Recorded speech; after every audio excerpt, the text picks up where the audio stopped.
My name's Sarah, and I'm 20 years old. Just had my birthday 3 days back. At home, it's me, my mom's stepdad, and my stepsister, who's 15. She's honestly the worst. Always trying to outdo me, acting all snobby and mean. We've never gotten along. My dad passed away when I was little, so I barely remember him. But I sure do remember all the arguing with my mom. Sometimes I think if my dad were still here, things might have been easier. Mom got married to my stepdad when I was 16, and he moved in with us. But she's been with him since I was 13. After dating for 3 years, they got married and moved in together. Even before they got married, my stepsister was a big problem. When my stepdad moved in, she got even worse. She annoyed me all the time and started more fights. I told my mom many times and even talked to her dad about it. But they said it's just normal fighting between siblings and didn't do anything about it. The truth is, they both loved my stepsister more. My stepdad always took her side because she's his real daughter, and even my mom treated her better than me. It hurt because she never did the same for me. As I grew up, I realized my mom and I are very different, and she didn't like that at all. When I was young, I liked boyish things like sports, games, and cars. But my mom wanted me to be more girly. She wanted me to wear dresses, do my hair, and learn makeup when I was just 7 years old. It's not that those things are bad, they just weren't my style. I felt like I couldn't be myself if I was always trying to please my mom. This caused a lot of arguments between us. She wanted me to be like her mini-me, but I wanted to be my own person. She never understood or respected that. My stepsister, on the other hand, was exactly what my mom wanted. It hurt because I was trying so hard to get my mom to like me for who I am. But then my stepsister came along and stole all her attention. My stepsister got all the love and attention from my mom, which made me really sad. It was hard enough that my mom took her side all the time, but my stepsister's attitude made it even worse. I couldn't stand being around her and couldn't wait to leave for college. So when I turned 18, I was super happy because I graduated from high school. Soon, I'd be off to college with a sports scholarship for playing lacrosse. I was ready to leave this place behind. I thought my mom would do something special for my 18th birthday since it would be the last one I celebrated at home with her. After this, I'd only come home for the holidays. I thought my mom would be excited for me, but I was wrong. Ever since my stepsister came into the picture, I've felt like I don't belong. I shouldn't have expected anything different. Not only did my mom not do anything special for my birthday, but she also sat me down later that day to talk about the future. She said my stepsister would start college soon, but she didn't have a sports scholarship like me, and her grades weren't good enough for an academic one. So my mom wanted me to help pay for her college, or else I wouldn't be welcome to stay here anymore. I was shocked. When I asked her to repeat herself, she said they decided to start saving up for my stepsister's college fund now to avoid problems later. Now that I was an adult, my mom and stepdad wanted me to help pay for my stepsister's college expenses. If I didn't, they said I couldn't live with them anymore. I was shocked by this demand because I couldn't afford to help. It felt crazy that they would cut me off for not helping my stepsister, who I didn't even get along with. My mom seemed serious about it, which made me really nervous. I didn't want to argue, so I said I needed time to think and went to my room. My mom works as a nurse, and my stepdad is a pediatrician. They both work at the same hospital, so they must make enough money to support my stepsister without needing my help.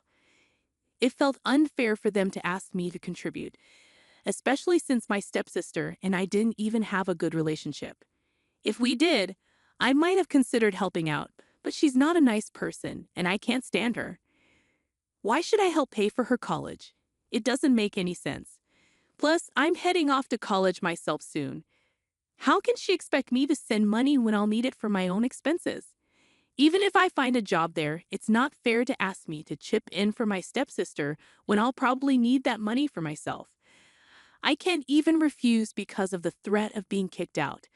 I want to come home for the holidays, and I'm not sure if I'll be allowed to do that if I don't help. It's scary to think I might end up homeless after college. After thinking it over, I realized there's just no way I can make this work. This situation wasn't fair to me at all. Instead of arguing with my mom, I decided to talk to my grandparents. I didn't want to keep negotiating with my mom only to be disappointed. Honestly, I didn't think it was worth arguing with her. She never understood my side and always favored my stepsister over me. My mom didn't want me to talk to my grandparents much. She said they were fragile and didn't need any trouble from me.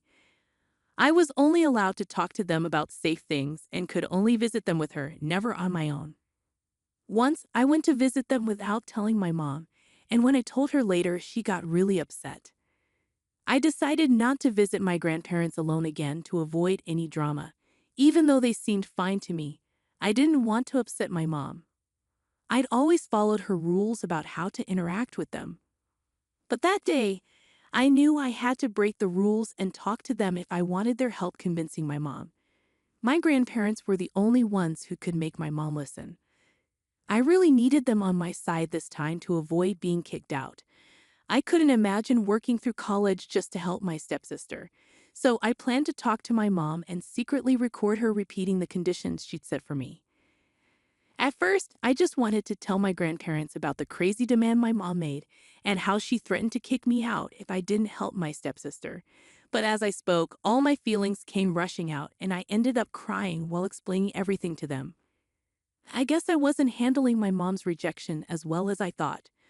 I opened up about how badly I was treated at home, and they seemed shocked because whenever they saw me with my mom, I acted happy. But that was just a mask I had to wear because my mom didn't want my grandparents to worry.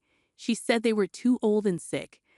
I never believed that because my grandparents were only in their early 60s and looked healthy to me. I think my mom didn't want me talking to my grandparents because she was scared I'd tell them how she treated me. She knew they'd be upset with her for favoring my stepsister over me. And that's exactly what happened when I told them everything. They comforted me and said they'd fix things. I wasn't sure what they meant, but my grandpa looked angry. After I calmed down, they gave me some money and told me to go out with my friends for my 18th birthday. They promised to make things right while I was out, which made me feel relieved. So I went out with my friends, and we had a great time celebrating my birthday late into the night. At around 9 o'clock, my grandparents texted me, asking me to come back to their place instead of going home. So I went there. It was surprising that I hadn't heard from my mother by then. Usually, if my grandparents talked to her about what I said, she'd be eager to confront me, so her silence felt strange. I got to my grandparents' house by 10 o'clock. After freshening up, they sat me down and said they'd talk to my mom.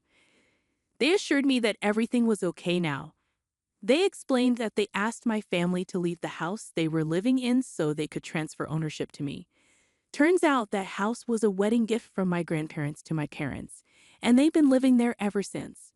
When my grandparents found out how my mom treated me, they realized they had to step in.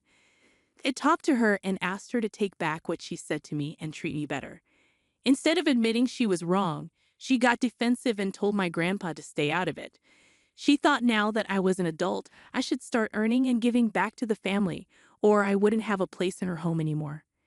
That made my grandpa really mad because it wasn't fair. After a heated argument, he told her to leave the house since it was still legally his property. He never formally transferred ownership to her, so he had the power to evict her. She chose to leave rather than be a better mom to me. Not a surprise. My mom told my grandpa that her main focus was her own family now, not me, as if I wasn't part of her family or related to her by blood. She said she'd clear out of the house by the end of the week if that's what he wanted, then hung up.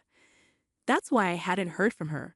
My grandparents explained that it wasn't just what I told them that made them act, but also how my mom had been treating them for the past couple of years since she got married. She believed her husband and stepdaughter were her only family now and visited her parents only once or twice every 2 months. They stopped asking her to visit more often, but they did ask her to let me talk to them or visit them, and she always made excuses, claiming I was too busy, which wasn't true. She just didn't want me to see my grandparents because she was afraid I'd tell them the truth. She cleverly manipulated us into staying apart for her own selfish reasons. Now her manipulation and deceit had caught up with her, and she had to leave the house she'd lived in for almost 2 decades. I was upset that she chose my stepsister over me, but even more disgusted and angry that she thought her actions were justified. I was really disappointed and had given up hope that my mom would ever love me as much as my stepsister. I started to see her true colors. I actually felt relieved spending the night at my grandparents' place because I didn't want to see or hear from my mom. I hated being her daughter, and I hated her even more for what she did. The next morning, I went home with my grandpa to pack some clothes and essentials to stay with my grandparents until my mom and her family moved out. It was around noon, and nobody had left for work. Even my stepsister was home. They all looked upset, but I ignored them and went straight to my room to pack. My grandpa helped me. After about 10 minutes, my mom came into the room and insisted on talking to me in person. I didn't want to, but she kept pushing, so I agreed. She said she was bluffing on the phone with my grandpa and couldn't afford to move out so quickly. Now she needed me to talk to my grandpa to fix things. I was shocked that she would even make another request of me after everything that happened. So I flat out refused right to her face and told her she had no right to talk to me after what she did. She made her decision, and now she had to stick to it. Then she started to cry and said she didn't mean to hurt me. She claimed she was only trying to teach me responsibility when she asked for my help with my stepsister's college fund. She said if I had just talked to her instead of complaining to my grandparents, I would have known she didn't mean what she said. She only wanted to teach me to be responsible with money.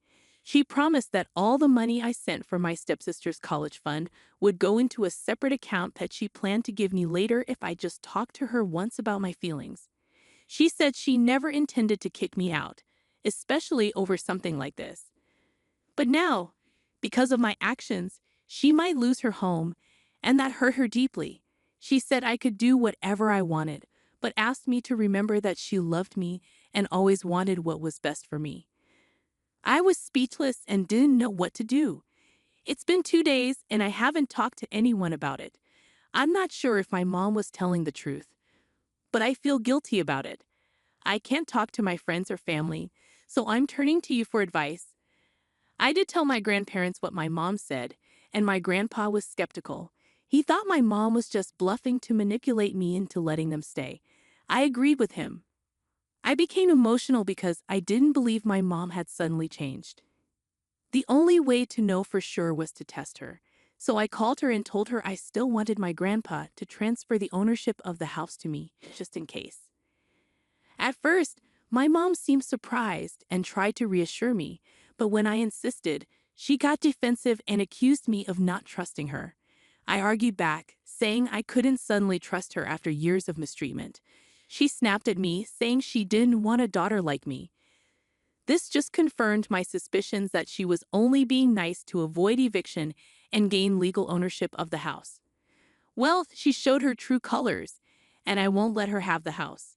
She can go to hell for all I care. If she doesn't want me as a daughter, fine. I don't want her as a mother either. Update 2, the legal process is done, and the house is officially mine. My mom has started moving out. Initially, she had a week, but we extended it to 2 weeks. Now she has about 4 days left. My grandparents plan to sell their current house and move in with me to take care of the house when I'm at college. I think it's a fantastic idea, and I'm excited to begin my new life. Update 3. So this might be my last update for a while now that things are falling into place. My mom moved out today, but not before she handed me the keys and warned me nastily that I might regret this decision. I don't understand her bitterness, considering she found an apartment near her school and work on short notice. It's smaller, but she should be grateful, like I am for my amazing grandparents and supportive friends. I'm also grateful for everyone here. Despite being strangers, you've all been kind to me and I appreciate it. I'm typing this in my old room, in my old house, but now with a family who loves me. In a few months, I'll be off to college. I'm finally living the life I've always wanted, and I couldn't be happier. Stay tuned for more stories about my journey.